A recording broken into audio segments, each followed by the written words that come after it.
बिस्मिल्लाहिर्रहमानिर्रहीम। Dear students, अस्सलामु अलैकुम। आज हम क्लास 10 फिज़िक्स में बुक पेज 171 के ऊपर topic force on a current carrying conductor in a magnetic field के बारे में पढ़ेंगे। Force on a current carrying conductor in a magnetic field. जब हम किसी करंट कैरिंग वायर को मैग्नेटिक फील्ड के अंदर रखते हैं तो इस करंट कैरिंग वायर के ऊपर मैग्नेटिक फोर्स एक्ट करता है। उस मैग्नेटिक फोर्स के बारे में पढ़ना है कि वो मैग्नेटिक फोर्स किन किन फैक्टर के ऊपर डिपेंड करता है। देखिए, यहाँ पर एक यू शेप परमानेंट मैग्नेट है। आपके बुक पेज 171 के ऊपर यू शेप परमानेंट मैग्नेट है और इस परमानेंट मैग्नेट के दरमियान में से एक करंट कैरिंग वायर को गुजारा हुआ है, पास किया हुआ है। ये हमारे पास मैग्नेट है। मैग्नेट का north and south pole, magnetic lines of pole north pole से स्टार्ट होती हैं और साउथ पोल के ऊपर टर्मिनेट होती हैं। ये करंट कैरिंग वायर इस मैग्नेटिक फील्ड के अंदर पास किया हुआ है। अब हमने ये फाइंड करना है कि ये मैग्नेटिक फोर्स जब हम परमानेंट मैग्नेटिक फील्ड यानी यू शेप मैग्नेट के अंदर से गुजारते हैं तो ये मैग्नेटिक फोर्स किन किन फैक्टर के ऊपर डिपेंड करता है। तो इसके अलावा एक साथ में एक और चीज़ भी देख लें। साथ में दूसरा डायग्राम बना हुआ है। पहले करंट की डायरेक्शन एक थी तो फोर्स की डायरेक्शन चेंज था। जब हमने करंट की डायरेक्शन, पहले करंट की डायरेक्शन ये थी, इसके बाद जब हमने करंट की डायरेक्शन चेंज की तो देखिए मैग्नेटिक फोर्स की डायरेक्शन डाउनवर्ड हो गई। टॉपिक के एंड में आपको बताऊंगा कि ये डायरेक्शन हम कैसे फाइंड करेंगे। इसके लिए अपना रूल हम यूज़ करते हैं। पहले हम ये फाइंड करते हैं कि करंट कैरिंग वायर के ऊपर जो मैग्नेटिक फोर्स है वो किन किन फैक्टर के ऊपर डिपेंड करता है।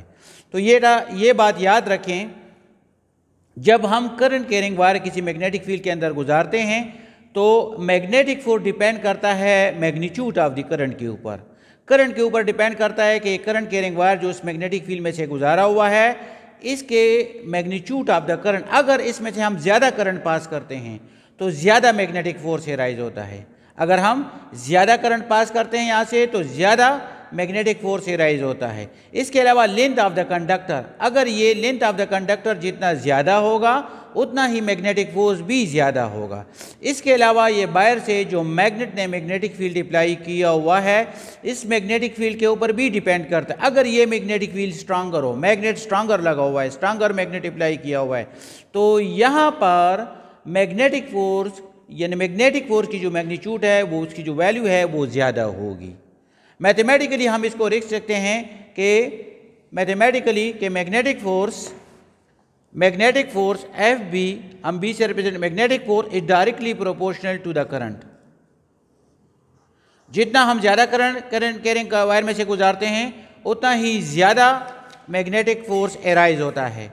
इसके साथ साथ अगर हम इसके second factor magnitude of the magnetic field, wire से जो हमने मैग्नेटिक फील्ड अप्लाई किया हुआ है ये मैग्नेटिक फील्ड, ये अगर मैग्नेट ज़्यादा मैग्नेटिक फील्ड प्रोड्यूस करता है, ये वायर यू शेप का जो मैग्नेट है अगर ये ज़्यादा मैग्नेटिक फील्ड प्रोड्यूस करता है, ज़्यादा मैग्नेटिक फील्ड क्रिएट करता है तो इसके नतीजे में जो मैग्नेटिक फोर्स होगा उसकी वैल्यू भी ज़्यादा होगी। तो हम लिख सकते हैं कि F B is directly proportional B. Third factor है F B, magnetic force is directly proportional to the length of the conductor.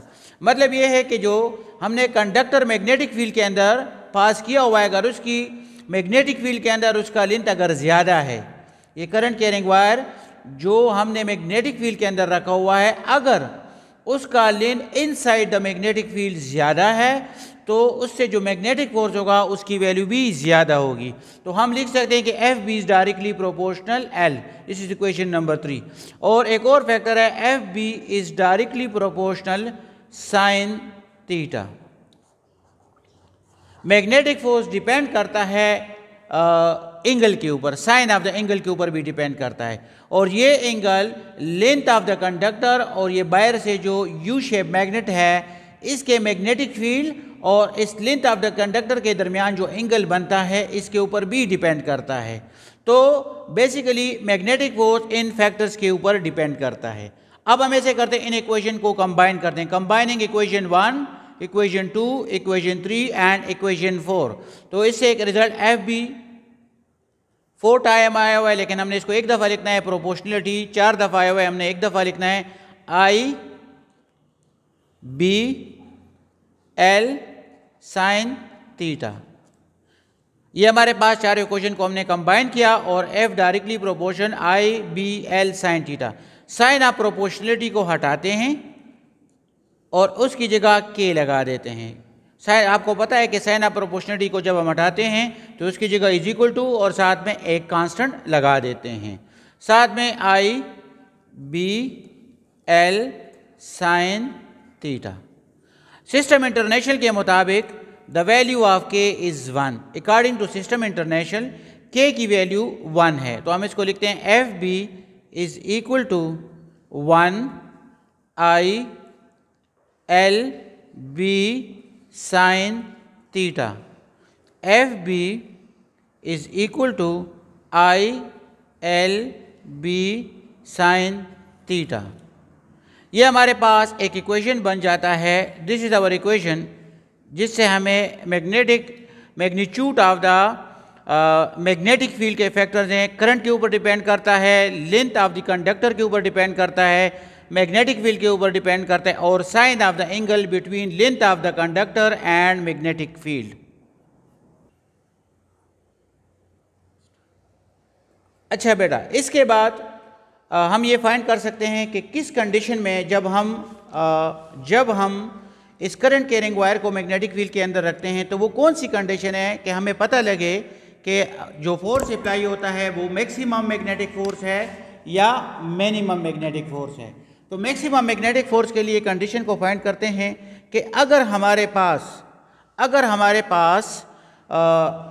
The angle between the current carrying wire and magnetic field 90 degree हो तो उस वक्त जो magnetic force है वो maximum में rise होता है। जैसे अगर हमारे पास suppose angle theta is equal to 90 degree, this is the angle between the current carrying wire and magnetic field. इसके दरमियान जो एंगल है वो 90 डिग्री है। अब जो इक्वेशन हमने पीछे प्रूव किया है कि F B is equal to I L B sine theta, 90 की थीटा की वैल्यू पुट करते हैं, F B is equal to I L B sine 90 degree, और हमें पता है कि साइन 90 की जो वैल्यू है वो 1 के बराबर है।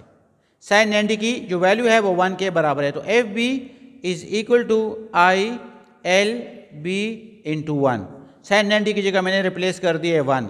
F B is equal to I L B. ये हमारे पास एक रिजल्ट आ गया है 90 डिग्री एंगल के लिए।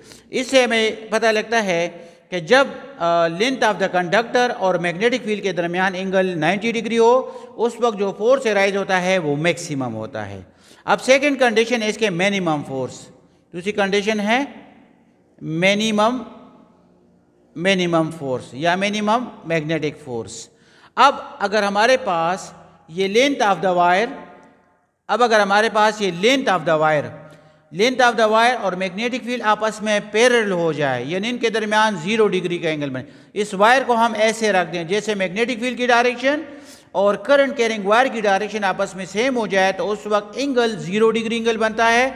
और 0 डिग्री एंगल में तो हमारे पास 0 angle is equal to 0 degree और F B is equal to I L B sine 90 degree है, लेकिन यहाँ पर वो पहले में 90 था, यहाँ पर 0 डिग्री डाल देते हैं।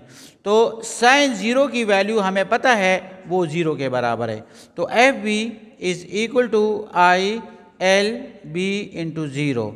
F B is equal to I, ये इसको मल्टीप्लाई कर देते हैं और इसे जो हमारा रिजल्ट आ जाता है वो 0 आ जाता है। तो मतलब ये हुआ कि अगर हम करंट कैरिंग वायर, अगर इस वायर को हम ऐसे रख दें जैसे मैग्नेटिक फील्ड की डायरेक्शन है, तो अगर इस दोनों को हम सेम डायरेक्शन में रख दें तो इनके दरमियान 0 डिग्री एंगल बनेगा, और जब एंगल 0 डिग्री एंगल बनेगा तो उस वक्त जो फोर्स होगा वो मिनिमम होगा, कोई फोर्स वहाँ पे हमारे सामने जाहिर नहीं होगा। इसके बाद बेटा आते हैं unit of magnetic field. Unit of magnetic field यानी बी की हमने यूनिट फाइंड करना है। हमारे पास फार्मूला है F B is equal to I L B.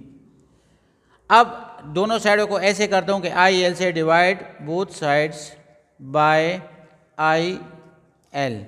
तो F B divided by I L is equal to I L B I L. ये आई से कट जाएगा, एल से कट जाएगा, हमारे पास आ जाएगा B is equal to F B divided by I L. Unit put कर देते हैं, बी की जगह हमारे पास मैग्नेटिक फील्ड का यूनिट जो है वो टेस्ला है, तो इसकी जगह मैं टी लिख दे 1 tesla is equal to, force का यूनिट जो है न्यूटन है 1 लगा देते हैं, करंट का यूनिट जो है एम्पियर है 1 एम्पियर लगा देते हैं, और लेंथ का यूनिट जो है वो 1 मीटर है। अगर हमारे पास कोई करंट कैरिंग वायर हो और वहाँ पर जो फोर्स एराइज होता है मैग्नेटिक फोर्स है वो 1 न्यूटन हो, और लेंथ ऑफ द